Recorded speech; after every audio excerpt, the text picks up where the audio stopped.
Bonjour les amis, donc c'est Sophia Benani. Euh, je voudrais vous parler un petit peu de moi aujourd'hui.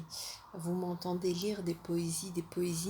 Replaçons le contexte. Je suis médecin, endocrinologue, homéopathe. Je fais même de l'enseignement d'homéopathie à la fac de médecine.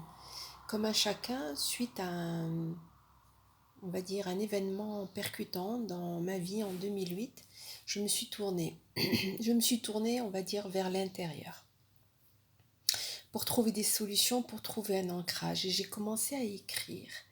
Quand j'ai écrit, euh, au bout d'un moment, je me rendais compte que tout ce que j'écrivais me faisait du bien, mais qui devenait inutile. Donc j'ai tout jeté.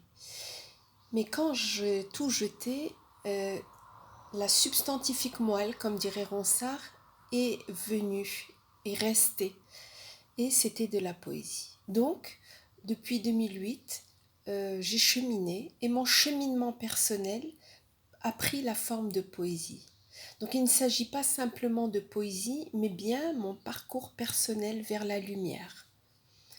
Euh, donc en 2014 est né Pétale de prose rouge, que j'appelais numéro 1.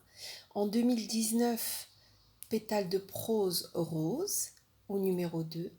Et à ce jour est en train de sortir Pétale de prose 3 au numéro jaune. Ces deux premiers recueils ont été portés en spectacle à la Villa des Arts de Rabat, pour ceux qui sont de Rabat. Donc avec mes amis guitaristes Mohamed Sbiha et mon amie Elisabeth Reyhan, grande maître de flûte japonaise, shakuhachi.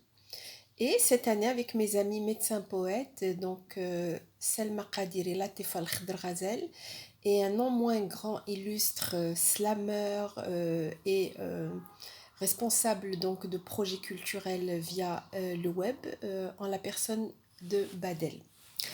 Donc voilà, donc comment commencent un petit peu mes recueils? Par un cheminement des interrogations, et il y a donc l'évolution à la fin vers l'élévation. L'élévation.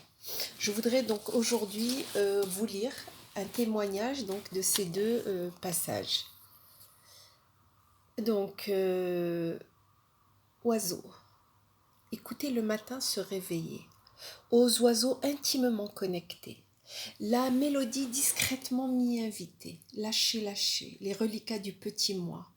Planter à côté les mémoires transgénérationnelles. Encombrées au pied de l'arbre amoncelé.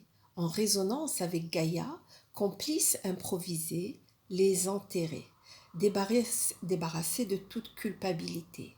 Ainsi traumas se sont délestés et rejoints à leur éternité, les ancêtres par moi réparés. Et moi, planté au beau milieu de la forêt, j'ai remplacé tout ce brouhaha par le son des oiseaux, l'odeur des bouleaux, le humer de l'herbe verte, montant de mes pieds ivre de ma nouvelle paix et tellement jalouse d'elle que je la tais. Voilà donc le début. À suivre dans la prochaine vidéo, je vais faire des diptyques, l'évolution à la fin du recueil. À tout de suite.